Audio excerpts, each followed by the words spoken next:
Psychotechnologies live. Woo! G'day, Daniel. So welcome back to the Psychotechnologies live. Right, so episode Today, 2 of this series. yeah, episode 2 of the series. Last week we did Mahayana, which is Last time we did Theravada.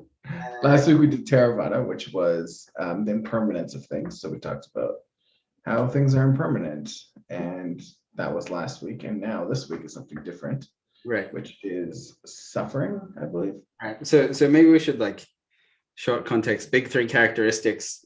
Daniel Egram emphasizes it a lot. In Buddhism, the big 3 are impermanence, unsatisfactoriness or suffering, and no self. And it is proposed that it is the 3 mistakes that the mind makes. One is to think that things are permanent when they're not. 2 is to think that things will satisfy or can meet your desire when there's clearly an illusion there. And the 3rd is to think that there is a self and I have a self, and therefore, because of myself, many things follow, including I'm important and I matter and I'm significant and blah, blah, blah. And this leads to all sorts of intellectual confusion and selfishness and unhealthiness in the broader context of the world. But we're looking at the second one here. So translated in different ways. So a recent translation by Lee Brasington in his new book, in which he complained about suffering being quite an extreme. Like, it's not just, well, this sucks. It's like suffering. And in the way that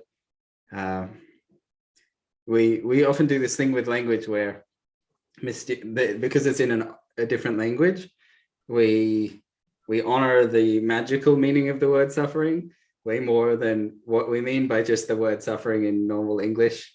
And it's important to, when looking through a spiritual lens, that spirituality is here. It's not some mysterious other form of language. It is very much accessible, touchable, something that's been experienced. So when we talk about suffering, we don't talk about torturous suffering. We just, it's a very broad catch-all word that means having a bad time.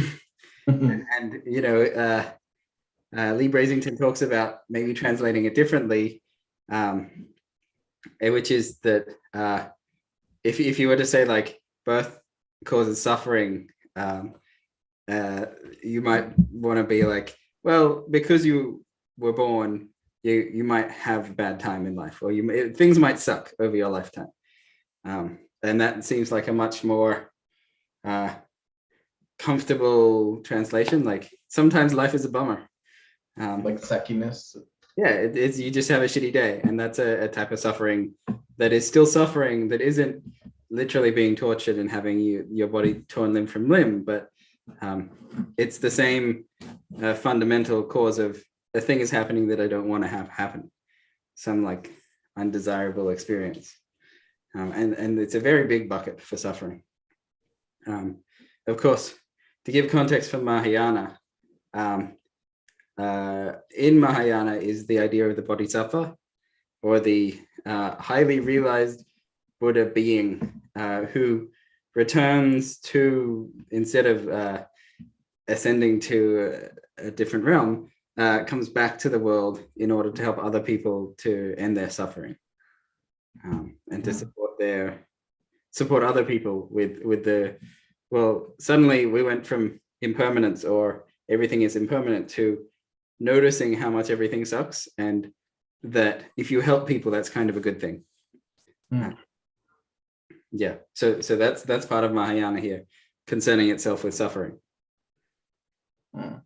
So like the counter or the response to suffering is to help people. One response, not every response, but one response to suffering is the impetus, the invitation to offer support and assistance and help.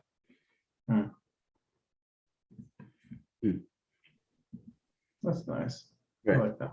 And that applies on the global scale. Like, we want to help each other. We want to live in a wonderful world. And also on the personal, like literally your friends, and also help yourself. You know, when we talk about loving kindness, it is very important to love yourself as well as others, where We have sort of some pathologies around being a savior, where we're busy saving other people and not helping ourselves, which is super unhealthy. And I think we mentioned it earlier in that episode 5 or so, talking about pouring from an empty cup. That if you don't have yourself energy to or something to give, you're pouring from an empty cup. You can't expect to fill up someone else's cup if yours is empty. You need to first fill up yours, and then as the cup floweth over, to fill up other people's. Interesting, because now you're saying you're fill up your own cup first, like oxygen mask yourself first. Right. So what would that be in this context? That okay, so life sucks.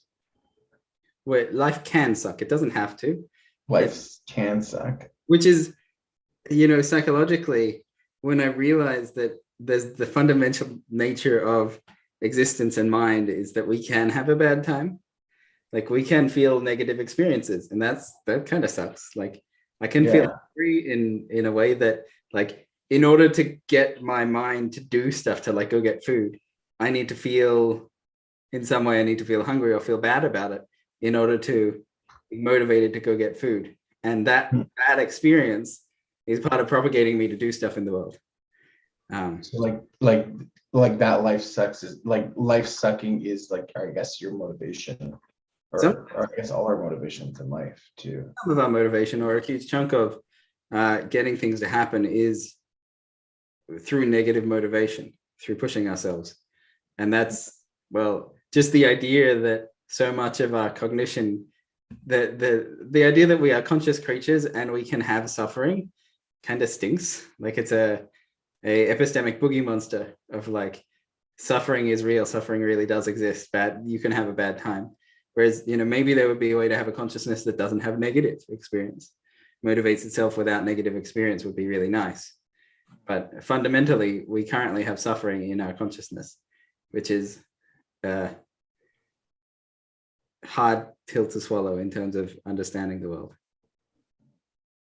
We need to understand that, and right, as deeply understand it, hopefully. Okay, I think like what's coming to mind here is that, again, like how last time there was different levels of understanding, and in this time, like there's this just on a basic way that life sucks. Like, your toy broke and now you're crying. Right. And that's real. And so specifically, let's break that one down a little bit. Here's the thing that you liked. You enjoyed your toy and you liked it. And so you put all this or some amount of meaning and enjoyment into the idea that you have the toy, you own the toy, and you are enjoying the toy. And now it is broken. And there's all of that investment that you had in the toy is like broken. Like, it is not possible to do what you were doing with the toy before, and possibly what you would like to do with the toy in the future is now no longer possible because it is broken.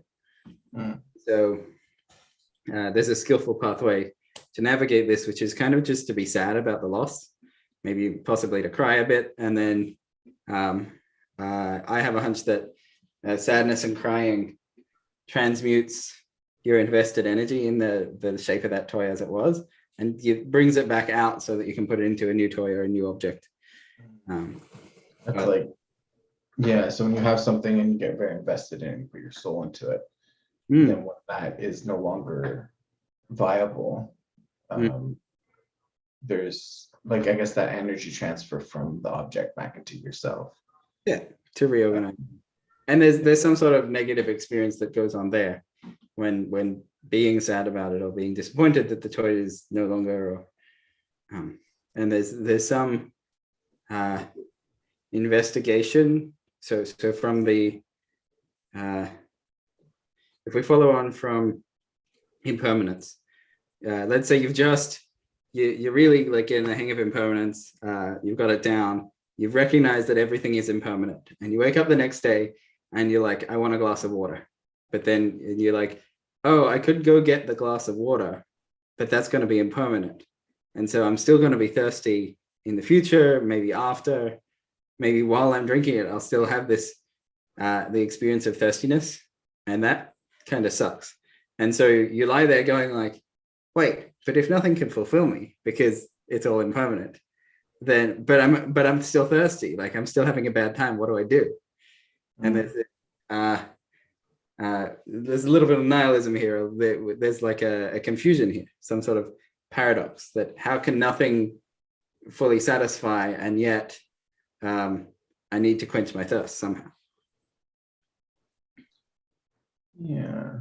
So I think entering this, like it's annoying to have to drink, like, or it's, well, it's annoying to have to feel thirsty in order to tell myself to drink. Thirst is suffering. Yeah, it's like a minor suffering. It's not really, it's again, it's not torture, but it's like, well, why do I have to? And particularly like in the way that we perceive it, if you look at the sensations below thirst, there's like a dry throat, it gets sore, it like, I go, oh, my throat is dry. This conversation is making me thirsty.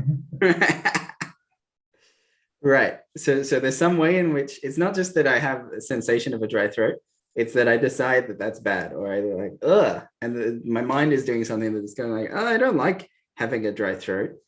And particularly there's like apparent realization of the negative side and the suffering side of the experience of having the dry throat, that like, I don't like it. And this is the realization of suffering. And we spend a lot of time, potentially there's a whole leg of the journey here, spending time meeting suffering, getting to know what we mean by suffering, not liking it, maybe being angry that the universe is in such a way that suffering exists. So is there like a specific qualia or a specific like feeling of consciousness that is, I guess, just pure suffering? Or is it sort of more of an emergent property? Well, that's kind of tricky because we sort of make our own suffering.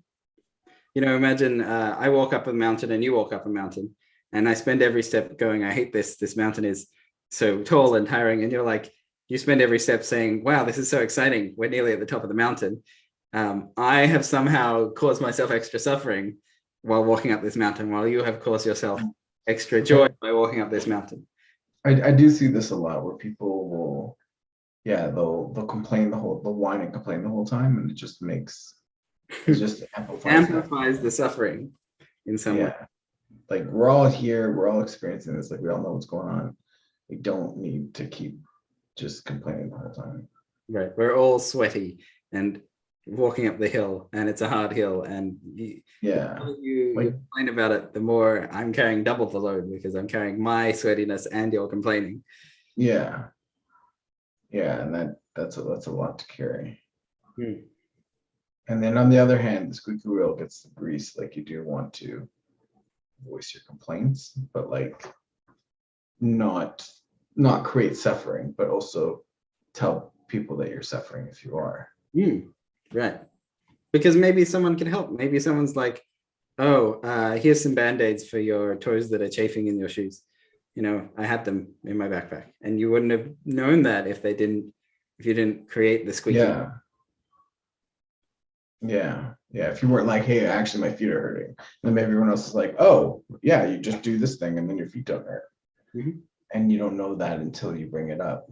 Well, maybe everyone's like, everyone else's feet are also hurting, and you're the only one who's named it, and so you name it, and suddenly there's shared knowledge, and everyone's like, well, let's stop for 5 minutes. We don't have to walk. We can take a break.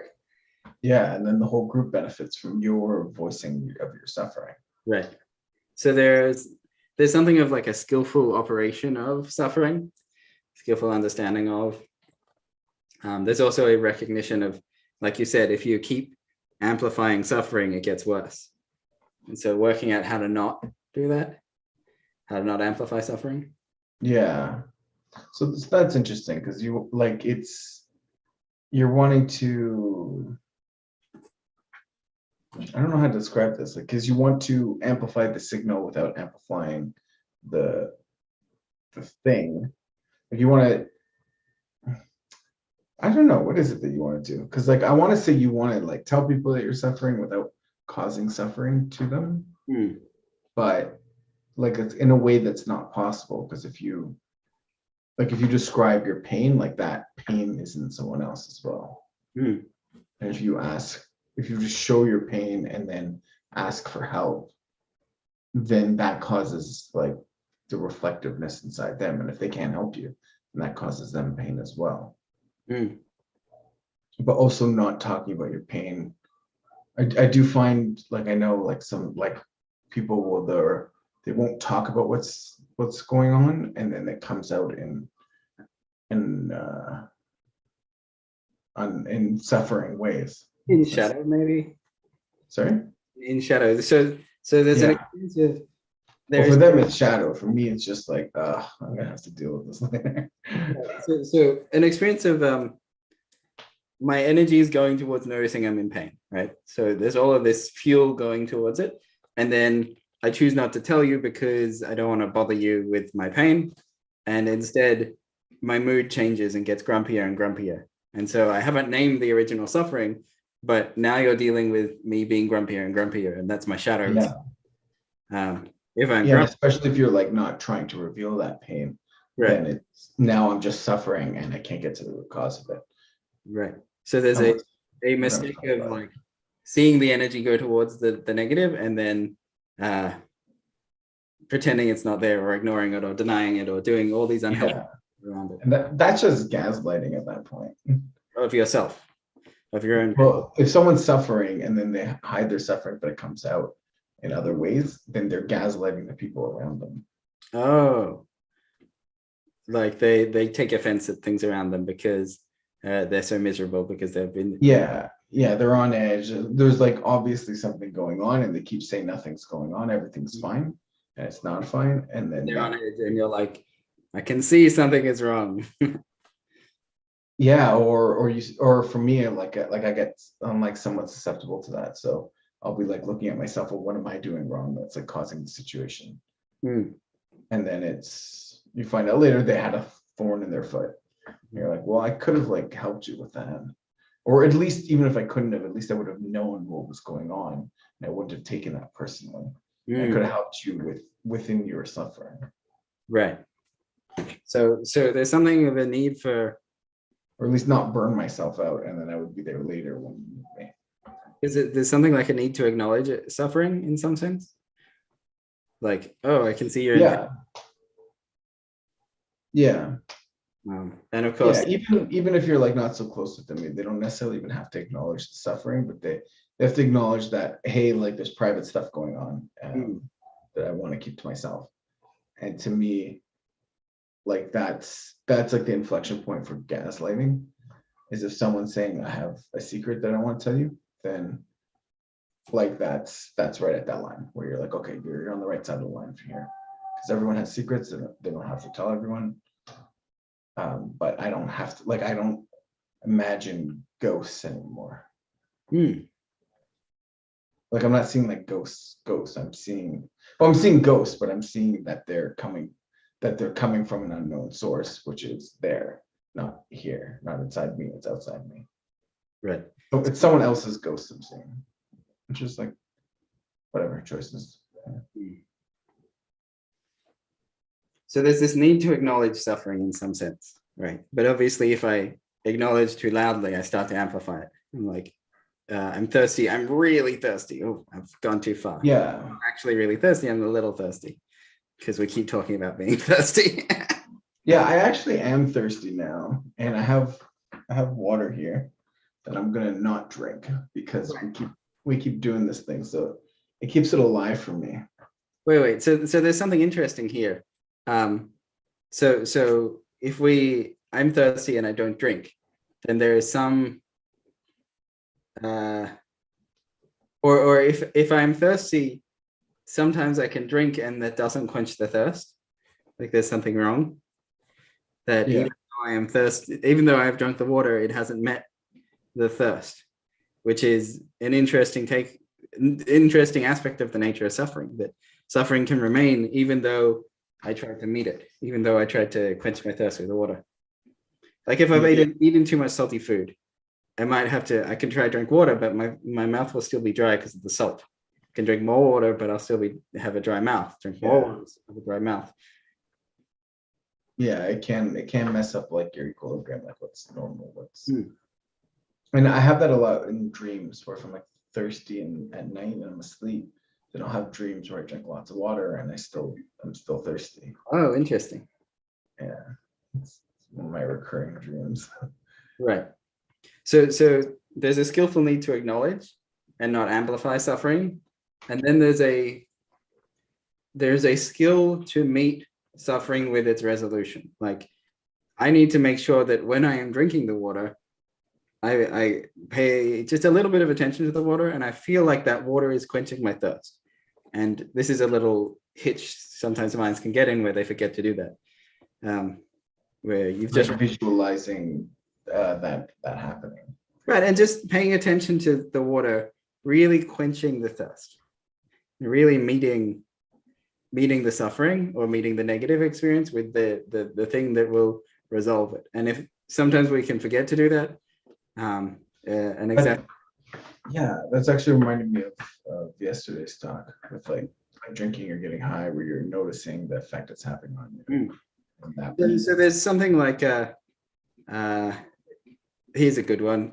When I run off to check my Facebook feed, right?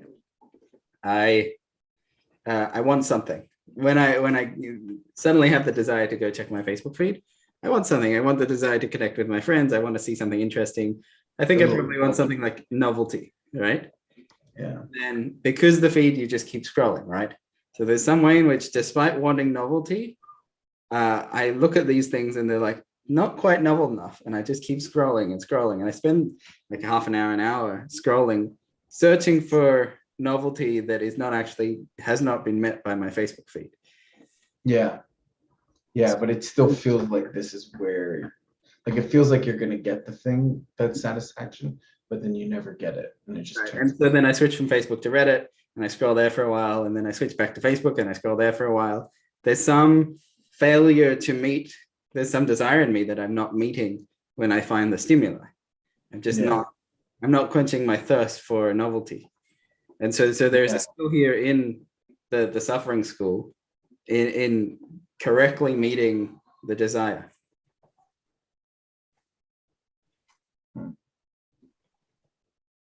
Yeah. It's like an itch that you don't know how to scratch. Which yeah, that is a kind of suffering, even if it's not like a direct suffering, or it's like not like a uncovered, like getting pinched or burnt. It's right. Yeah, So because it's desire. It's not an emotional suffering, but there's a causal. I don't actually know how to solve this suffering. It's right up there. Yeah, what would you call that? This would be like all suffering comes from desire, right? This is like the Buddhist sort of view. And then when you're confusion in me as to how to meet this desire. I have a desire that I don't know how to resolve. That you would label as thirst or desire for novelty. Sure. This one. So one example was thirst, another was desire for novelty. In the real world, you get like thrill seekers, and then maybe if they're thrill seekers but they never meet the thrill, they just keep seeking more thrill. Yeah, and then it starts to get into like risky behaviors. Right, unhealthy, dangerous behavior that is unnecessarily dangerous. Yeah. Yeah, versus like calculated risks. Or enjoyably dangerous. Like, that's exciting and fun because I climbed the mountain, rather than, oh, that nearly killed me. Yeah. Versus like, this is the only way I can feel alive or something. Right. Yes. And even so, it's like fleeting. There's some way in which there's a desire for feeling alive that is fleeting. And so there's an interesting type of suffering there. And a skill in meeting suffering. And that actually applies for yourself and for other people. Sometimes someone will be bothering you, and you will go, why are they, what do they actually want? And there's a possibility they don't know what they want, but they somehow, they think that if in talking to you, you will be able to give it to them. Yeah. And so you're stuck in a conversation thinking, what do they want? And they're like, yeah, this actually happens to me if I keep talking to him. This happens to me a lot on both sides of this, where I'm being bugged by people, and like and like they just keep doing these things, and like it takes a while for me to realize this person wants something from me, and then figuring out what that is, and then delivering it to them, and also like in a way that they know that this is the thing they want, even though they don't know that it's something that they want. So like the easy example is like my kid will get cranky sometimes, and I'm like, okay, you're hungry, and then he won't eat because he's whatever, like he doesn't know what he wants. He's a baby, for the record. and then we have like we'll do this thing, like so I'll do the thing where like I connect with him or play with him, like I resonate with him. Or if he's sad, so then I also feel sad or do sad stuff, and then we connect and we laugh, and then he's in like a better place, and then I can give him food, and then he eats the food. He's happy. Right. So maybe I don't know. Maybe I guess he wanted connection. There's also an interesting way where like he wasn't doing a good connection, but sometimes I will be thirsty, but I'll be going to eat food thinking that I'm hungry.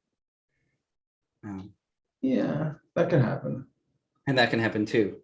And the confusing part is that sometimes eating food can make me not feel as thirsty for a bit. And the same goes. Yeah, sure. It depends on the food for sure. If you're eating like fruits and vegetables, that's a lot of water already. Well, it can also go in reverse, that I can be hungry but only have access to water, and I can drink some water, and it can my hunger for a little bit because it puts something in my stomach. Yeah, those signals are getting. They're probably they're probably overlapping signals as well, right?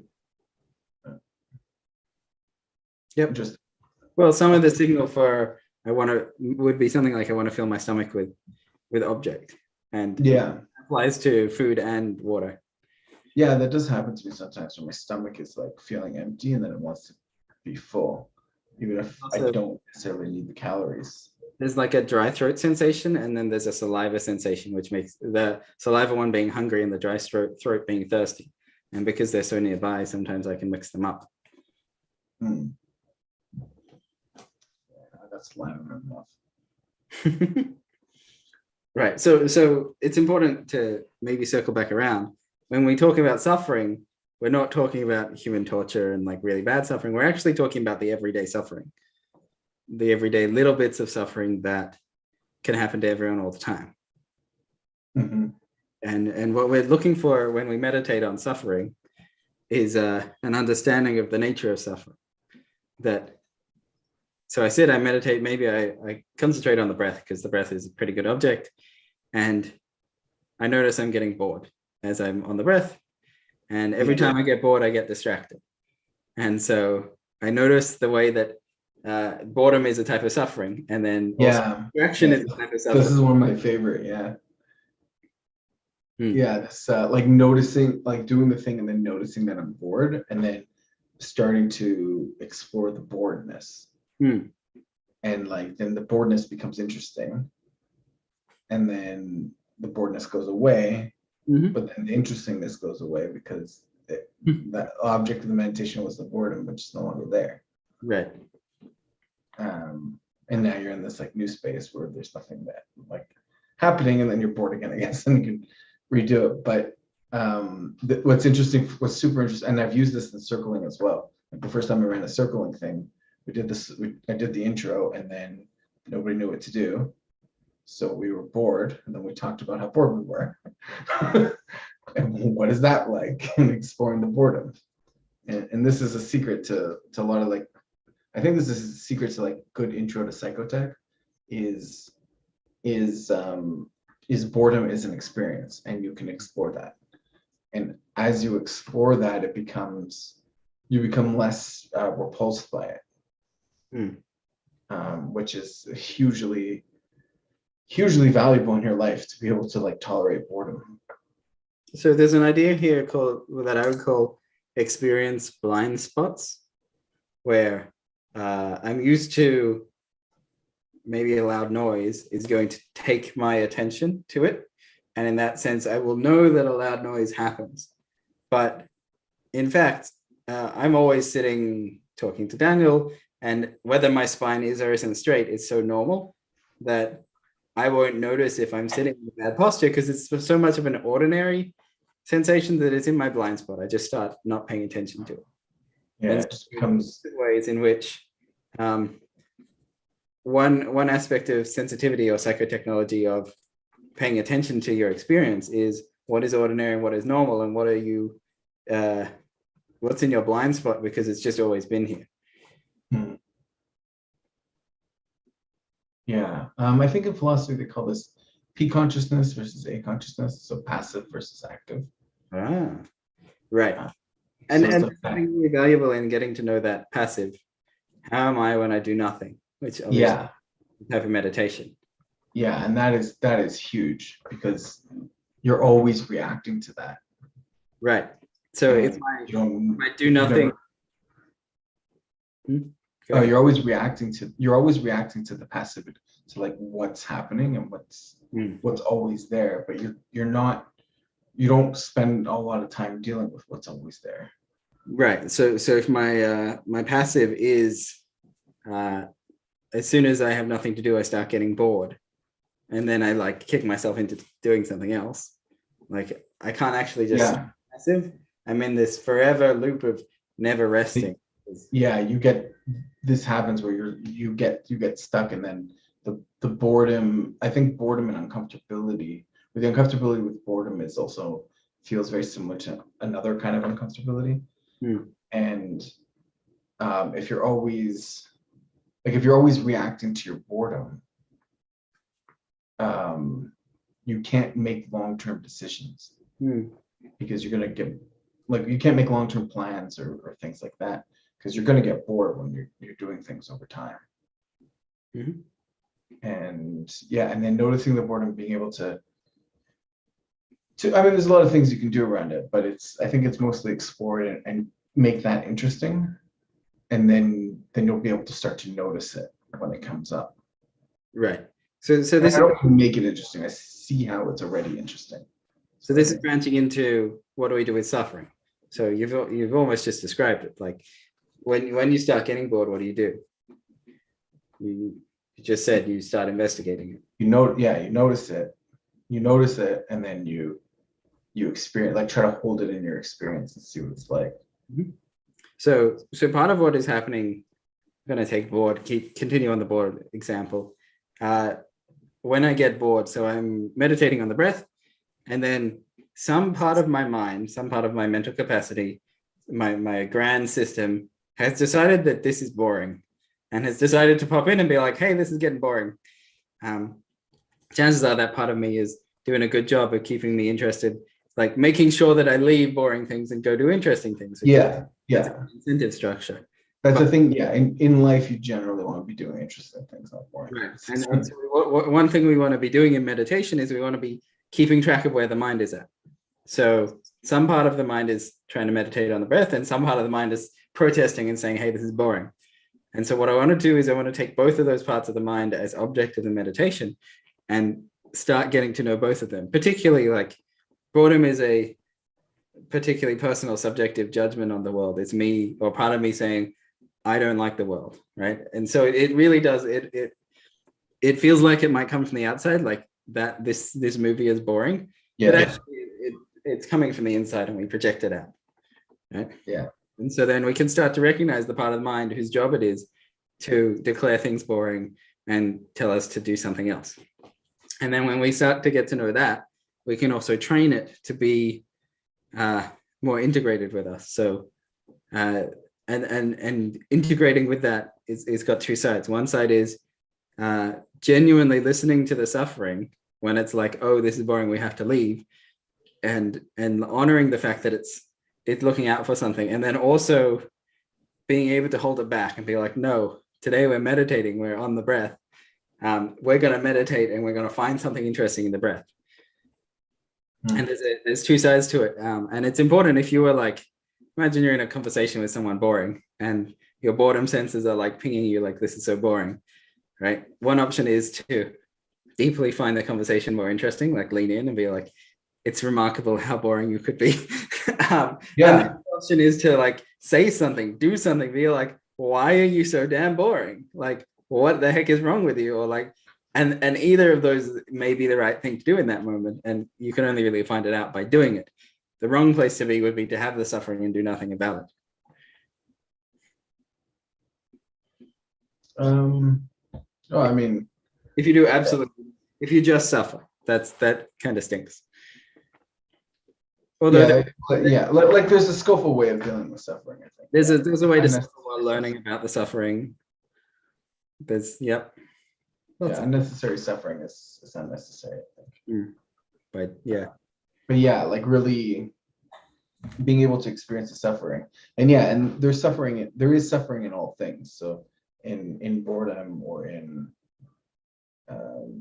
uncomfortable silences or uncomfortable relationships, or it could be awkwardness or whatever. Like there's a lot of, I'm just thinking like more like the interpersonal stuff now, but even that desire to look for the next thing, or to do the next Reddit post or whatever. Well, if you look closely at it, you'll probably find there's a uncomfortability, some discomfort in where I am now, and that's inspiring a desire to look for something else.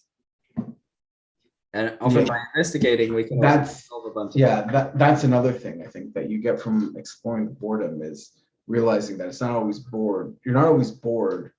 You're often uncomfortable, or alternatively, there's something uncomfortable that's causing you to not pay attention or not be connected to the thing, and then you're getting bored because you're disconnected.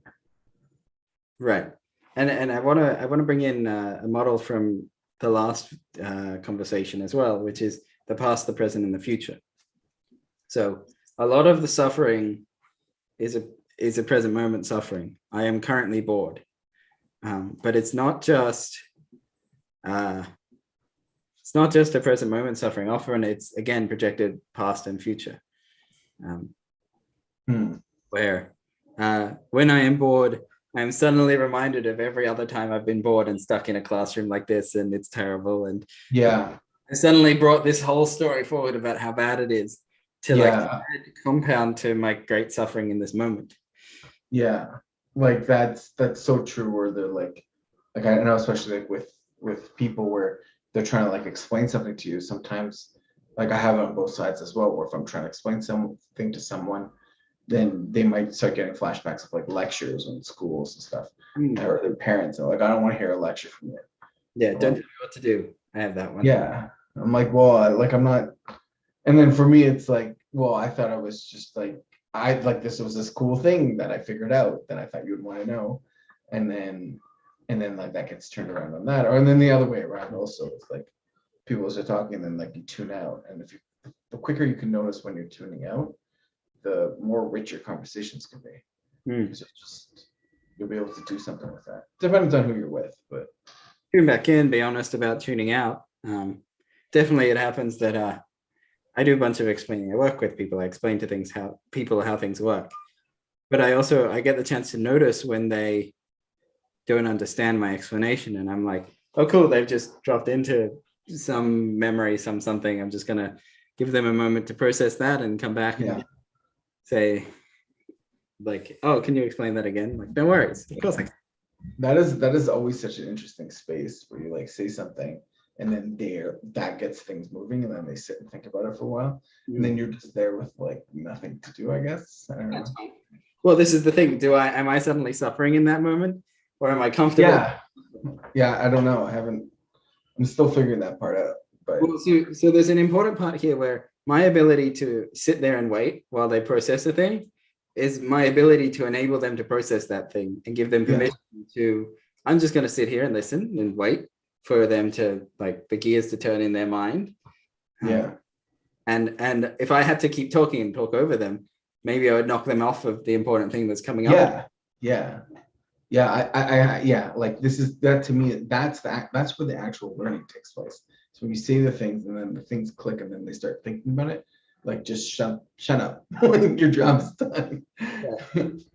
Like they need to figure it out. And also I know with me and as well, like someone says something and I'm like trying to figure it out. If they keep talking, I'm like I have two choices. I can either ignore everything they're saying or I don't learn the thing.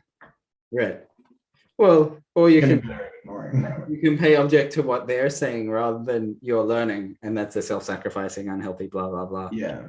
So I don't really do that anymore. I just think about the thing, and then Right. afterwards I'm like, yeah, this thing. Mm. They're like, that was like 10 minutes ago. I'm like, well, it took me that long to figure it out. Mm. Yeah, there's something important here in suffering that it's not just that I can suffer and I can recognize my suffering, but also all beings seem to be able to suffer, and in that sense, compassion is needed for all beings who are suffering.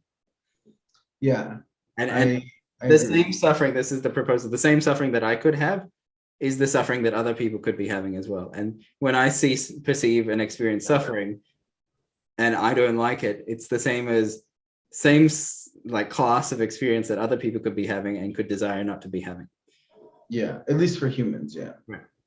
Yeah, animals seem to be able to suffer and seem to not want to suffer. Yeah, I don't know that. Like, I mean, like I heard like this is the whole Maybe shrimp people. welfare thing. I think is a little Hmm? much, but you hear about the whole shrimp welfare? It's big EA cause. So do beings with less nerves all up have less suffering, or do they have equal amounts of suffering as the beings? Yeah, I don't know. Let's stick to humans for now. I think. It's probably safe to stick to humans. Yeah. Psychotechnologies bring in other entities and other beings at times, but it's probably safer to stick to humans at least. Yeah. Suffering on many levels and many layers. Like Yeah. But I do agree. I think like everyone has, like, you know, maybe not edge cases, but more or less everyone has capacity to suffer in it. And this is a really interesting thing. If you're experiencing something, this is a human experience. And there are probably other people that experience like class, like similar. Yeah. There is a mistake there of occasionally believing that your experience is unique enough that no one will ever understand, which is itself a fascinating kind of suffering. I think it's technically true. Like I think every moment is unique. Yeah.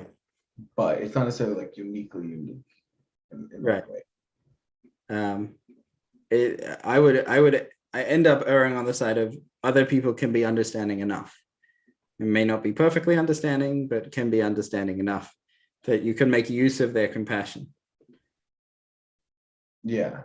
And there's something there in terms of skillfully receiving. Interesting line, making use of their compassion. Well, and this is like, if water doesn't quench my thirst, then it doesn't matter how many glasses of water I drink, it won't quench. The same goes for if I can't receive someone else's kindness, I can't quench my desire for help or my suffering in the way that I want to, because my doors aren't open to them offering help. Yeah. And so I see it quite very much like the quench the thirst and with water, but it's more complex because obviously it's relational. There's other people involved. Yeah.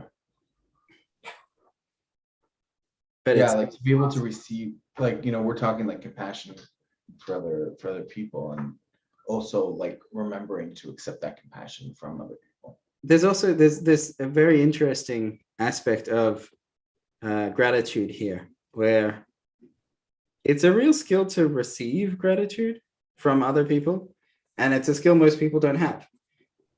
We might be able to say thanks, but and we might be able to like superficially say thanks. It's a skill to be able to dig in deep and to speak with the gratefulness of our deeper being and out of our heart. And then there's a skill to receiving someone's great like depth of gratitude. Like if you feel like if you see someone and they say to you, I really appreciate you, I really value you, I care so much about what you've done, this means so much to me, and you're like, oh, thanks, and you walk away, it's you haven't received deeply what they've meant to transmit. And you know, often we may brush things off as like it's no big deal because it's uncomfortable to receive deeply. Yeah. Confronting to be like, that's a really touching message you just sent me. Like that melts my heart, you know. And even as I say that, I'm like, oh, I'm falling short of actually having a melted heart. Because you're still doing these like socially acceptable ways of responding versus just like whatever the response is. It's like absolutely terrifying to really get in touch with gratitude. Yeah. Yeah. I am definitely guilty of this as well, for sure. Sometimes it's like a technical thing, like I just don't realize what's happening. And then sometimes it's like, well, I was unprepared to be connected to have my heart touched in this way. Maybe this stranger is not allowed to touch my heart in the way that I saw one. All right. There was a video getting into video on Reddit yesterday of someone standing in like a public place with a sign that says, I'll give you $5 to call someone and tell them that you love them. I saw that one too, yeah. It was like, oh, just even like trying to talk about it melts me. I'm like, oh, I can't even. It's you know, and the person calls their dad and says, hey, I love you. And the dad goes like, what's wrong? What's up? Is something wrong? Yeah. And he's like, no, I just wanted to call you. And then they try and give him $5 and he says, keep the money, give it to someone else. I don't need it. And it's, I can feel myself melting here trying to describe the damn thing. Yeah, like, gross. Changing color in the face and all the rest. Anyway, it happened. There was obviously a few videos of the similar, like people calling and then like they go like, I don't need $5 to tell someone. Yeah, very powerful in the way that it's moving. This is something very interesting, that emotions and emotional experience move us. Like they quite literally feel like they move us.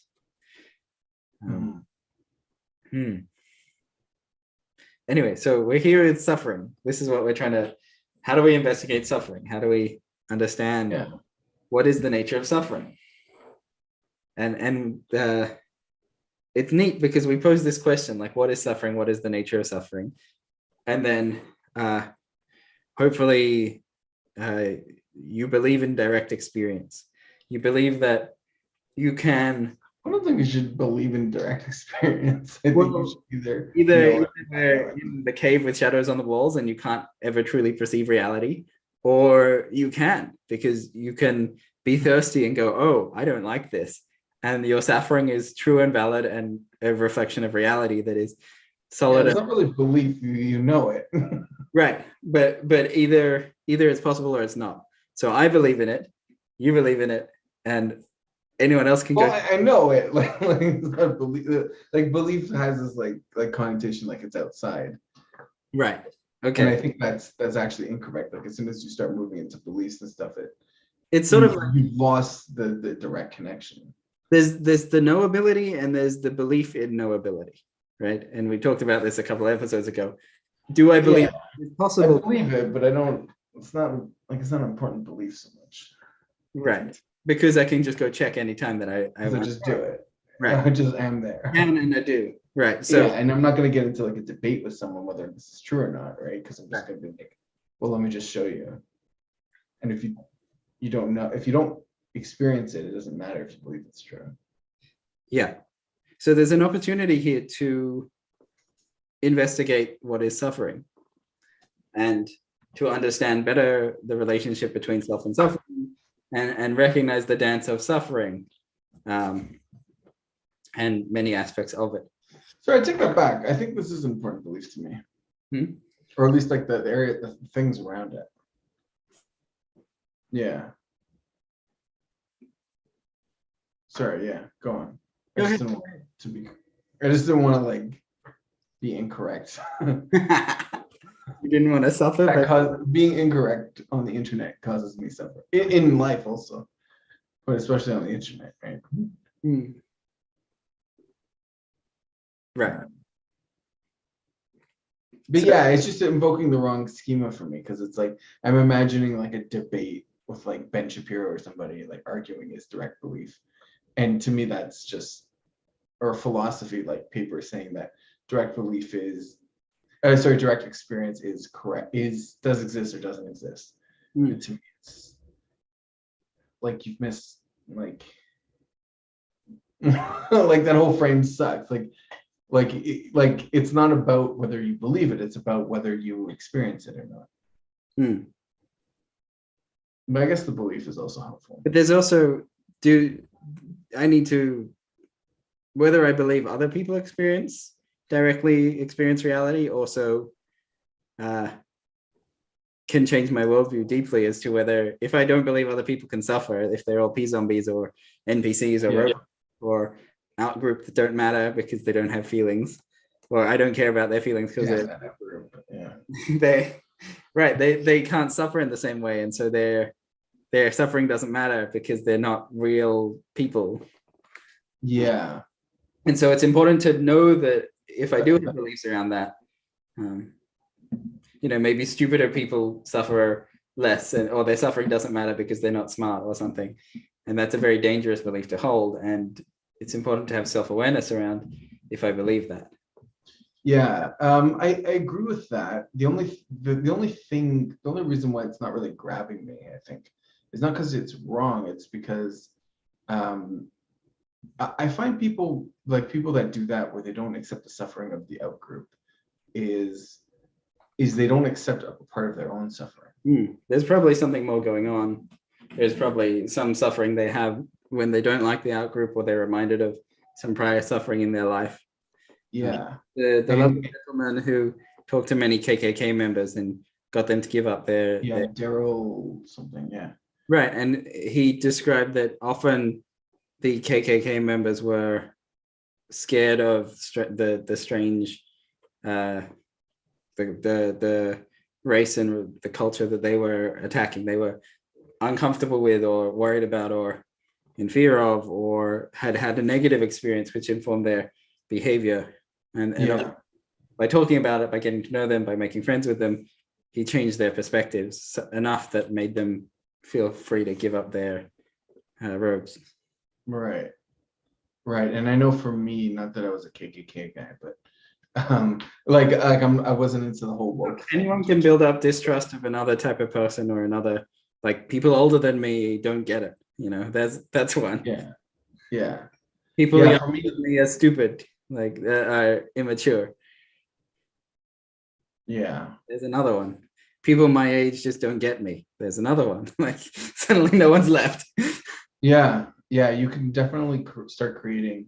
That's a big problem here. Like you can definitely start creating it where if you're like not liking more and more outgroups, then your world gets smaller and smaller. Right. People of the other gender are not like me and don't understand me and are weird and untrustworthy or unsafe. Yeah. Or different gender, different race. Smaller. Yeah, different age group, like you're saying, or different beliefs or different experiences. Then your group gets smaller and smaller, and then who you are is just this empty nothing that loves no one. And that doesn't end well. You're right. I know for me, a lot of this, like the woke stuff, like that sort of political ideology, I was really, really resistant to it. And then it kind of clicked what they were talking about. And I realized I was resistant to it because I was like one of those groups inside, and I'm like, oh, just don't do that, do this instead. And like they were like triggering that, like the decisions that I made in order to deal with my situation. And like now I'm like seeing them much more as people that just took a different path in life. And that doesn't mean that I think that the advice that they give is correct. I think a lot of that advice is wrong, but it's easier to see the good intentions now. And to see like the perspective, and to see where we disagree. And then even though I do like my perspective better, but there are holes in my perspective that they have access to. Right. And they have great insights because they have a different perspective, hopefully. Yeah, they have insights that are great insights to me, because they went down a different path, and I'm like, why, this is insane. Nobody should do that. And be careful not to reinvent intersectionality, but sorry? there's I guess I'd call it an ideology called intersectionality. Yeah, I'm familiar with that. Uh, it seems to say something like, because of people's unique suffering, they have a different epistemic perspective on reality, and so Yeah, know stuff and have wisdom about the world in a way that we never can because we don't have the same suffering. yeah, And this is the opposite of when I say other people can meet, like I have the door open to other people's compassion to hit me. That would be an example of the door is closed. My suffering is unique in such a way that it can never be met by external. yeah, kind of. I want to steelman this a little bit because I think there's a Territory to be walking in. sorry. This is a very delicate territory to be walking in because it's very politically. It's a delicate territory, but also there's truth and there's falsehood in that, right? Like Well, I there's do think that people have both true. Go ahead. right. So like people do have unique experiences, and you can on some level categorize people by their race, gender, ethnicity, whatever, like all the things They can have unique sufferings. all the things that intersectionality wants to categorize people by, you can do that. But And you're right, you can do that, and it's a terrible thing to do. wait, no. And we can still empathize with them, and we can still connect, and we can still try do our best to bridge the gap. Okay. And so we can also do that, right? Like so okay, for me the reason I'm not saying and there is because that's, to me, that's the point of it, right? Like when you're doing this intersectionality and you're judging people by and you're sorry, not judging people, but you're categorizing people. Separating, maybe. Huh? Separating? Yeah, well, they're categorizing. They're like, There's a word here. gays have this. I would say discerning, and you're discerning one person from another and putting them into categories. Sure, you're categorizing them. That's what they're doing, right? Yeah. Okay. Yeah. They're categorizing people's suffering, and I do like this on a very basic level of like, why shouldn't we be categorizing suffering? Like that actually makes a lot of sense to me. Mm-hmm. And then also like I think there's something of a loss of like, okay, now this is the ultimate suffering. This is the ultimate categorization of suffering. And I think it's, well, no, this is a way of categorizing some parts of suffering in the world. And I do think it's like, I mean, like, that rational statistic side of me likes to categorize people. Organized. But you gotta recognize that they're people. Everyone is people. Mm-hmm. And we're categorizing experiences and things like that. And I think that does get lost a lot. Right. Okay, so suffering. So you can investigate your own suffering. Everyone has, and this is one thing. Yeah. You probably already have enough suffering or that you can investigate, worth investigating. You don't need to go out more. You don't necessarily hire people for that, but it is easier. There's like a little mistake here of like, maybe I should go find some suffering just so I can investigate it. It's very easy to cause yourself suffering. Yeah, I would say it's caution against needing to add more suffering to, don't worry, you've already got a lot. Yeah, so that is, I think that's the way, once you've started the path and you're looking for stuff, you're looking to overcome suffering, is to overcome the suffering that already exists. You don't need to make more. But there is something like when you're first coming on, like, what is suffering? Right. And like for me, what I did is I just took a candle and like burnt myself. Wow. Okay. That's me. I just and got depressed for a couple of weeks. No. Like I did I didn't do just light my hand on fire. I did like, there's a candle and then I put my hand way high and I'm like, okay, this is fine. And I go lower. I'm like, okay, it's warm. That's fine. That's not suffering. That's just warmth. And then as you're getting closer, it starts to hurt. Yeah. And then you find like the distance. You're like, okay, here is not suffering. Here is suffering. and you get a very like clean line. Like this is suffering, this is not suffering. And it's not exactly clean because if you can cause suffering and then it will you can burn yourself a little bit and then it will last a little bit longer. But you can actually just figure that out very easily from pain. Not that I don't advise people to burn themselves, but like fire is dangerous and you should learn sort of how it works if you're all the caveats.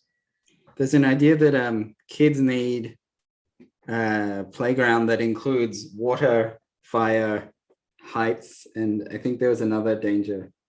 But basically, if they don't get it, then they'll have this remaining, maybe sharp objects. There will be a remaining fascination with these dangers. Yeah. And they'll have to just go get it in unhealthy ways, complete their fascination, and then like get over it. But then you give them like, this is a candle, you can poke it. Look, it's hot. Don't be careful. Yeah. All of these things. Yeah, I think everybody like does that at some point in their life. Right. And the same goes for fire actually is dangerous to everyone says, and then they try to touch it and then they realize yes it is. Yeah. And then we get over our fascination and then we no longer want to approach the suffering. Well, I would hope nobody gets maybe I want to add like over their fascination of fire.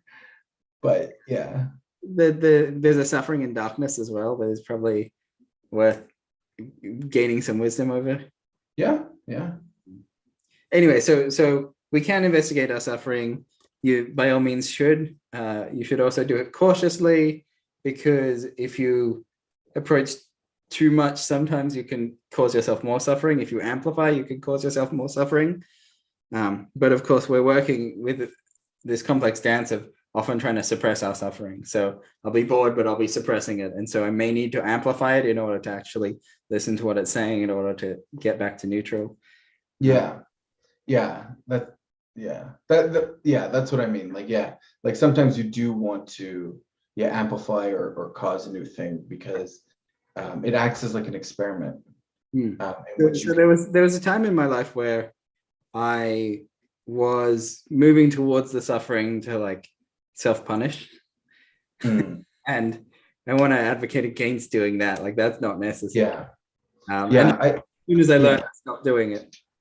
Yeah, I think chronic pain, like you shouldn't be causing yourself chronic pain. Like you shouldn't be like you're already suffering in life and if you're gonna cause yourself suffering, you usually don't need to actually do that because you're already in pain.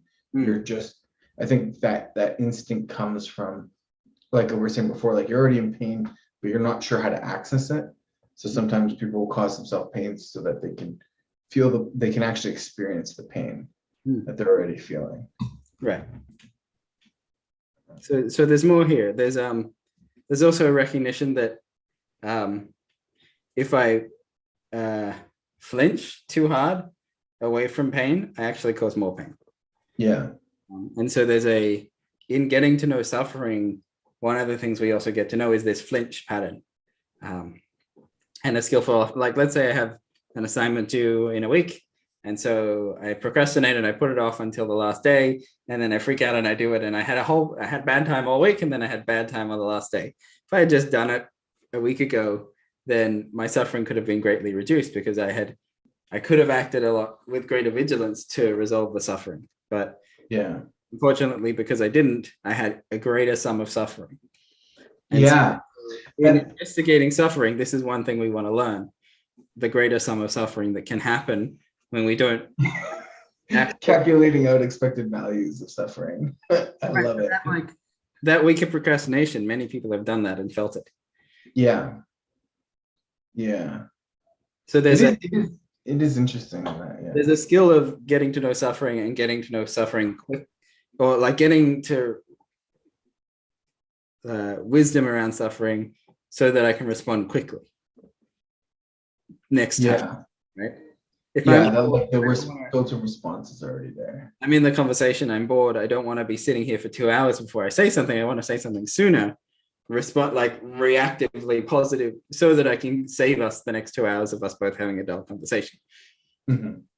So there's some learning to, and this is the funny thing, right? There's some learning to be extra reactive to suffering.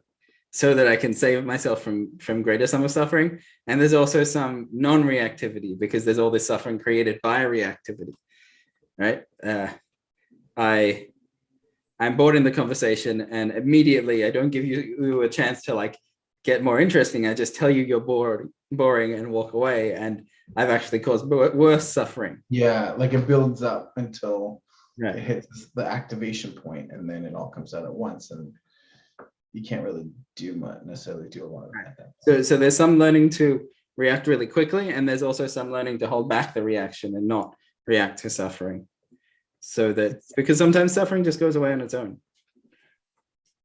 And so there's a skillful operation around the suffering of learning to react when I can and learning not to react when it's not going to help.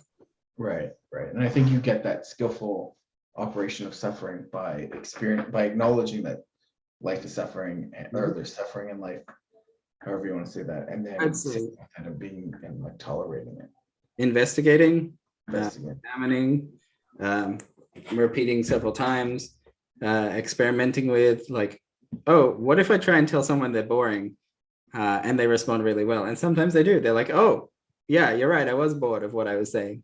And other times, like, how dare you? You've insulted me to my core. I'm like, oh shit, what? Yeah, and there's something exciting about that, which is interesting, because like there is something in social situations to be able to like speak truth. There's a coming to calibration with my existing wisdom, so I don't get it wrong as often as I used to. I have a lot more fun socially than practice now. Yeah, but there is something like very Russian roulette about telling someone that they're boring, what they're saying. So this is very right, and the benefit of acting quickly, and the benefit of also holding back and not acting quickly. Yeah, and like being able to play that game. I think it's really important. And getting good at it, and like seeing, because that's most things in life, is like, it's like hard until it isn't, until you get good, and then it's easy. Right. Well, and then you get to go on to different forms of suffering, newer forms, more fun forms of suffering, more abstract, more long-term, or something like subtle. As an example, how often do you like trip over? You're walking along and you trip over. Like once a week, once a month? How often do I trip? Yeah. I don't know, once. Never? Like not never, but like, I don't know, I fall maybe once a year. I don't know. Like. So when you were younger, you were probably. I mean, sometimes I do stupid shit that I know it's probably gonna end up with me on the floor, but. I have an example. I was in a woodworking workshop, and I was cutting something with a very fast moving saw, and I like, you have to, it was a small object, and I had to hold it next to the saw to saw it. And I was like, this is a kind of tricky thing to do. But as I went to like do the thing, hold the thing next to the saw, I was like flinching. So no. I was like, oh, my body knows this is a bad idea, and I'm still trying to like, and obviously I like touched the vein and it like flung across the room, and I was like, I knew this would happen. Like my body knew this was a bad idea, and yet still I was noticing that is so important. Like before you do something. So now I have the wisdom that sometimes my body will be flinching, and that's a good signal for this is a bad idea. Oh, I need to think this through. Yeah, you can't do that. If you're doing something dangerous, you got to be on board with that. Yeah, those are the rules. If you're like you can't half-ass dangerous things. If you're half-assing, just I thought I was old enough or mature enough to know these signals, and to like, I thought I could, it's fine. And then like 3 seconds later, I reflected, going like, oh, I was flinching. Like my body was recoiling while I was trying. Yeah, you can't flinch before. There was something that wasn't integrated in me, that my body was flinching, but my mind was like, it'll be fine. We'll just do it. Yeah, that is a very human experience. So I haven't made that mistake since, but that was like hilarious. Yeah. Right. So suffering, right? So there's this natural experience to not want to suffer. We want to move away from it. We want to not have suffering-based experience. Now, we also know that if we try and run too hard, we cause extra suffering. And if we run towards it, we cause extra suffering. And if we amplify it, we cause extra suffering. So there's all of these ways in which we have this dance with suffering, where we need to learn to do it in the skillful way to get the minimum amount of suffering, while being honest with the fact that sometimes we do suffer. Yeah. Yeah, you can only get the minimum amount if you're honest about suffering. Right. Yeah. And the crazy thing, right? All I want to do is go away from suffering, right? But as I said, if I avoid the suffering, sometimes it gets worse. I procrastinate for the whole week. Yeah. But if I move towards the suffering, then I amplify it in some way, and I make it worse as well. So there's what I need to do is move to see the suffering, be super vigilant of when the suffering is here, and move towards it as quickly as I can without amplifying it, so that I catch it before it gets worse, right? Because I need to react to it. I need to solve the boredom. I need to get there before it tells me I'm so bored. I've been bored for hours. Yeah. I don't think that you want to do that, because if you run towards suffering, so sometimes you want to run towards suffering because that's what you want to do. Right. So run towards suffering without seeking it out, right? I don't want to give myself more suffering. No, sometimes you're like, okay, this is the thing I need to do. I'm going to run at it, right? And that's the right thing to do. But it's not always. Just because there's suffering doesn't mean you run towards it, because you're gonna run towards one suffering, you're gonna get another suffering from somewhere else. And the way in which you can that's like blindsided by something else, right? You can pile yourself up with other people's problems, right? You can be like, look at all these miserable people. I'm gonna go talk to them all, and I'm so heavy, weighed down with all their misery now. Yeah, and sometimes there's a bigger suffering that needs to be dealt with, and you get tunnel vision on the smaller one. Yeah, the drama suffering. Absolutely. So there's all the ways in which suffering is actually quite complicated. It's not just bad thing, oh no, it's bad thing, can't move towards, can't move away, can't stay on it too much, have to dance around. Yeah. So I think that's where the meditation, that's the first thing, is to meditate and to notice it and to watch it like you would watch your suffering or other people's suffering as you would watch an animal that you're trying to hunt or something, or try to understand. Right. If you're it's the same thing with any skill. If you're trying to learn something new for the first time, the first thing you do is look at the thing and watch it. Right. Ideally watching it when it's passive, watching it while it's in action. Right. Because you want to strategy and relationship towards it. Sorry? You want to form the correct strategy and relationship towards dealing. Well, you want to accustom yourself. You want I think it's almost like all there's unknown unknowns, right? And that's everything at the first, when you're first learning something, everything is an unknown unknown.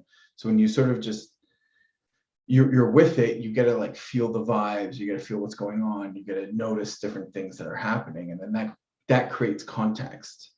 And now once you have some context, then you can start to play with it and start to build it up. And I think that's true with suffering as well. If you can pull it off, which is hard to do for first at the beginning, but if you can do a do nothing meditation, and just where the object of your meditation is suffering, and you're just noticing the suffering as it pops up, noticing what it does, not trying to do anything about it, just notice what's happening.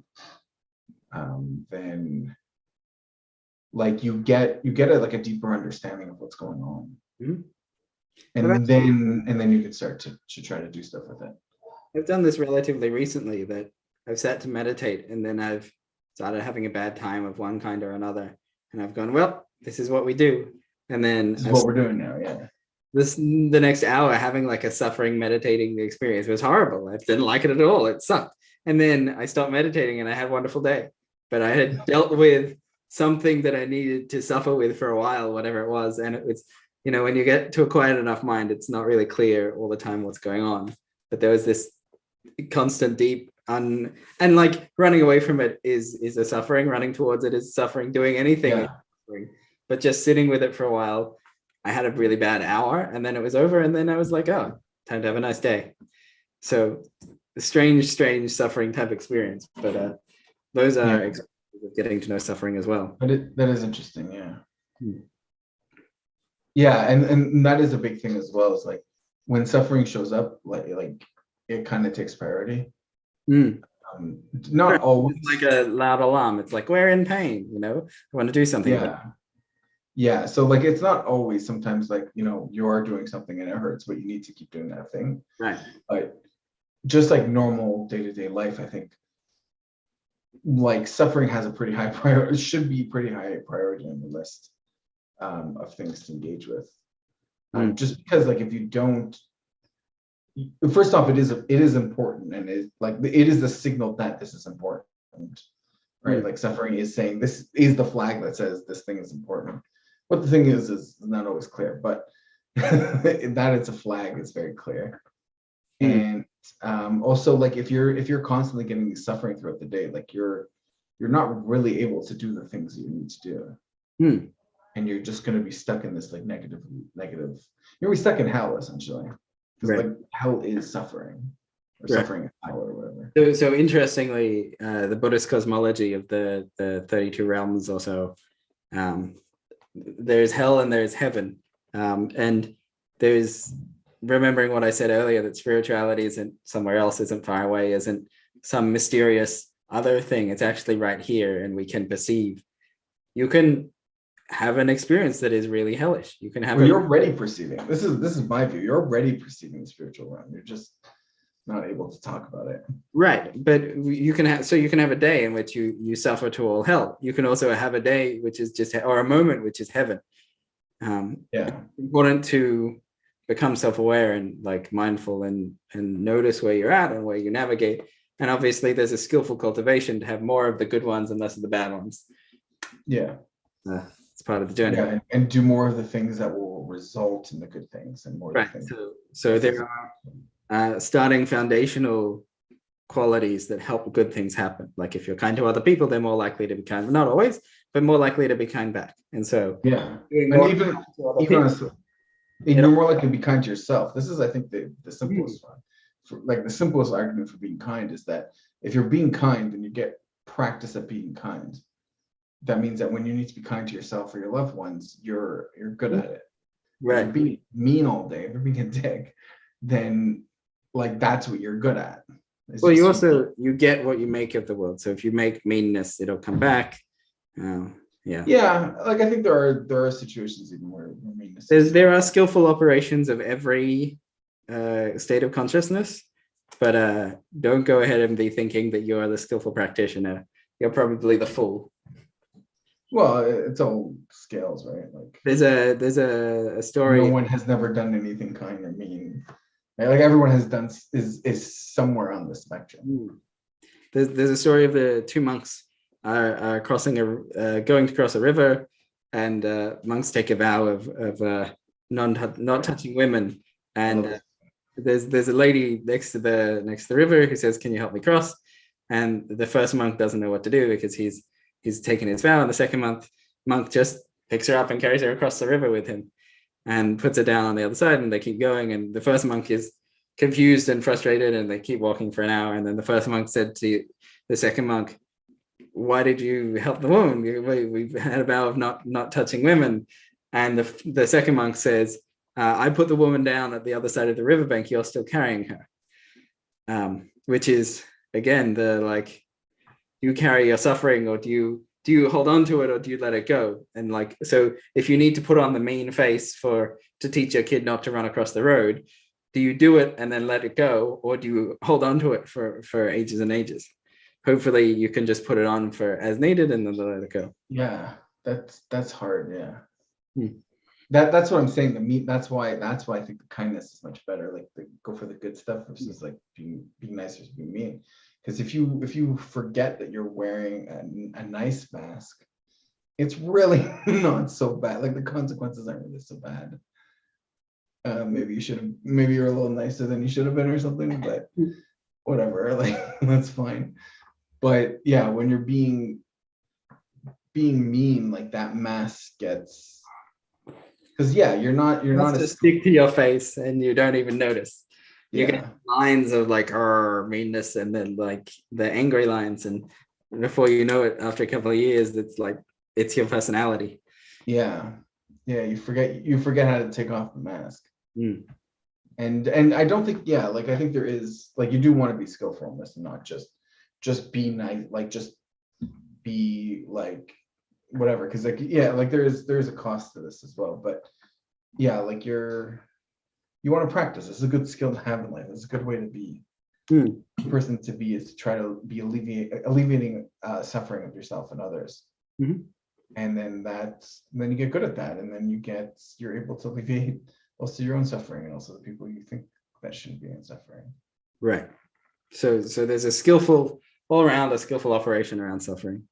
There's a skillful being vigilant for when it's happening, to respond very quickly. Yeah. Notice, I think there could be an overvigilance. I don't like to keep using vigilant without overvigilance, right? Yeah. But like, yeah, like paying attention to it and like knowing, like it is important. Right. So paying attention to it without amplifying it, without adding suffering to suffering. Yeah. People often discount their own suffering or those around them. And I do think that like sometimes you gotta do what you gotta do, but in general, like that does seem to be a mistake. Right. And then so you have a lot of suffering. Oh yeah, there's another big aspect of the suffering journey, and that is the abodes, the pure, peaceful escape from worldly suffering. So the jhanas. And there's an opportunity to seclude the mind in bliss, joy, contentment, equanimity, boundless space, boundless consciousness, the 8 jhanas. Take the mind out of the world of material form suffering, the immaterial form suffering, and have these peaceful states. And those are really useful. Yeah, just to explain what you're saying, I think is that like we're often involved in the world, like in like what's actually happening, like I said, the material world, versus moving back into realizing. We're both in the physical world and in our mental world at the same time. Right. So the jhanas and stuff are the ways, different ways to categorize, are different parts. It's like the experience you have before you get into, like, I guess, the real world or something, or like the outside material world. Right. So it's good to be able to withdraw into those and relax and like reset, and then go back out into the world that contains suffering and engage with it and have an interesting journey. But we get here and you've gotten a good sense of suffering, right? This is like we've got the impermanence now. We've got like I see impermanence the way it causes suffering. I see suffering in the way that I cause and myself and others suffering, and others cause themselves and others suffering. And here I am going like, who is being caused to suffer? And what does it mean? Like, so who is suffer because of change. So we've done okay, I know what change means, and now I know what suffering means. Right. But what does I mean? Right.